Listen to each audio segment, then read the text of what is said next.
لوگ کہتے ہیں کہ اختلافی مسائل کو چھیڑنے سے کیا فائدہ، اب تو زمانہ اتحاد کا ہے۔ یہ بھی ایک اعتراض ہوتا ہے ہم پر اور ان تحریکوں اور ان محنتوں پر کہ ان اختلافی مسائل کو چھیڑنے سے کیا فائدہ، اتحاد کا زمانہ ہے، مل جل کر رہنے کا زمانہ ہے۔ ضرور بہت اچھی بات ہے، اتحاد پیدا کرنا چاہیے، لیکن اتحاد کی بھی حدود ہوتے ہیں، اتحاد کی بھی حدود ہوتی ہیں، اور یہ باتیں اس وقت کہی جاتی ہیں جب اختلاف پیدا کرنے والے اختلافات پیدا کر کے امت کو توڑ چکے ہوں، اس وقت تک تو خاموش رہتے ہیں، اور جب امت ٹوٹی ہوئی امت کو جوڑنے کے لیے جب کام ہوتا ہے تو تب کہتے ہیں کہ صاحب اختلافی باتیں کیوں کر رہے ہیں۔ جب اختلاف کیا جا رہا تھا، امت کو توڑا جا رہا تھا اختلافی مسائل کے عنوانات پہ، چند اختلافی مسائل کہ رفع یدین کرنا سنت ہے کہ نہیں سنت ہے، آمین زور سے بولنا سنت ہے کہ نہیں سنت ہے، اور ہاتھ سینے پر باندھنا چاہیے کہ ناف کے نیچے باندھنا چاہیے، ایسے معمولی فروعی مسائل کو عنوان بنا کر امت کو جب ائمہ اربعہ سے اور بالخصوص فقہ حنفی سے توڑا جا رہا تھا تو وہ اختلاف نہیں نظر آیا، اور اس وقت کسی نے آواز نہیں اٹھائی کہ آپ کیوں اختلاف کر رہے ہیں، ان مسائل کو لے کر امت کو کیوں توڑ رہے ہیں، فقہ حنفی سے متنفر کیوں کر رہے ہیں، اس وقت تو کسی نے آواز نہیں اٹھائی۔ اور جب علماء حنفیہ فقہ حنفی کی حفاظت کے لیے اور دفاع کے لیے اور امت کو اس توڑ سے بچا کر واپس لانے کے لیے جب کوشش کرتے ہیں تو اب ان کے خلاف آواز اٹھاتے ہیں کہ آپ اختلافی مسائل کیوں چھیڑتے ہیں۔ اختلاف انہوں نے کیا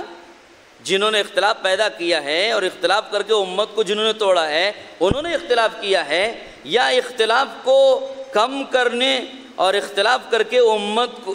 ٹوٹی ہوئی امت کو واپس لانے کی محنت کرنے والوں نے اختلاف کیا۔ یہ تو اتحاد کی کوشش ہے۔ اختلافی مسائل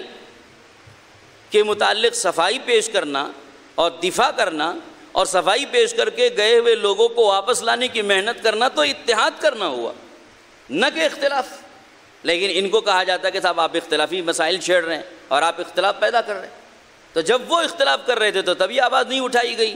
اور اتحاد کے لیے کوشش ہو رہی ہے، اور وہ امت کو، گمراہ شدہ امت کو، باطل کے منہ میں گئی ہوئی امت کو واپس لانے کی کوشش ہوتی ہے، تو تب کہتے ہیں کہ صاحب اختلاف پیدا کر رہے ہیں۔ تو یہ بالکل بات جو ہے بیجا ہے۔ یہ سب دراصل ہمارے بلکہ بعض لوگوں سے یہ کہتے ہوئے بھی سنا کہ بھئی یہ کیا فرق پڑ جائے گا اگر کوئی رفع دین کرے گا، کیا فرق پڑ جائے گا اگر کوئی آمین زور سے بول دے، کیا فرق پڑ جائے گا اگر کوئی آدمی سینے پر ہاتھ باندھ لے۔ تو یاد رکھیے کہ کیا فرق پڑ جائے گا کا مطلب یہی ہے کہ ہم نے اس کی سنگینی کو نہیں سمجھا، اور اس فرقے کی جو ہے تہ سے ہم واقف نہیں ہوئے، اور اس فرقے کی گہرائی سے ہم واقف نہیں ہوئے، اس کو ہم نے فتنہ نہیں سمجھا، اور اس کی باغ ڈور کس کے ہاتھ میں ہے ہم نے نہیں جانا۔ یہ تو سامنے ظاہر کیے جانے والے چند فروعی مسائل ہیں، لیکن حقیقت میں اس کے پیچھے دوسرا راز ہے۔ ہمارا اور غیر مقلدین کا اختلاف فروعی چند فروعی مسائل میں نہیں ہے، بلکہ ہمارا اور غیر مقلدین کا اختلاف اصول کا ہے، اصول میں اختلاف ہے۔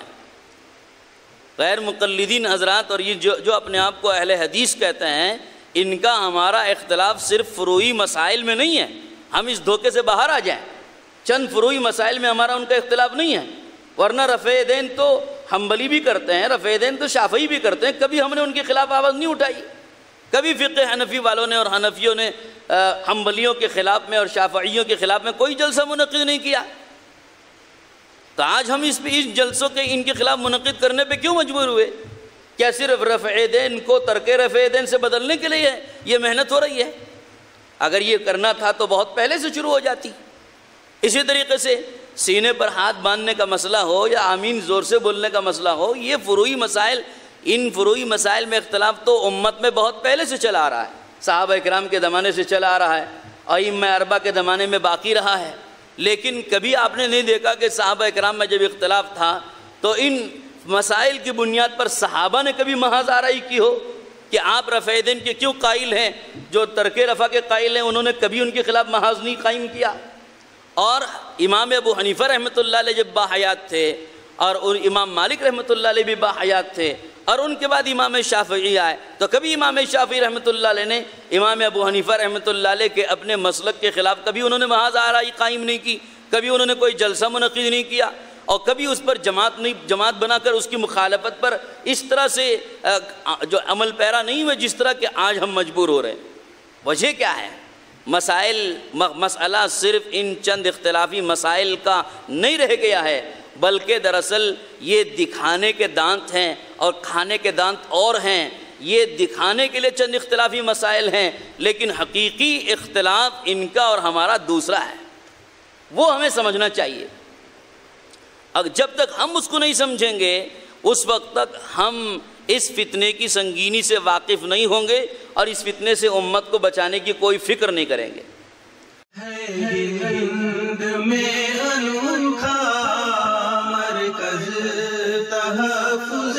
دین، یہ دین کا ترجمہ ہے مرکز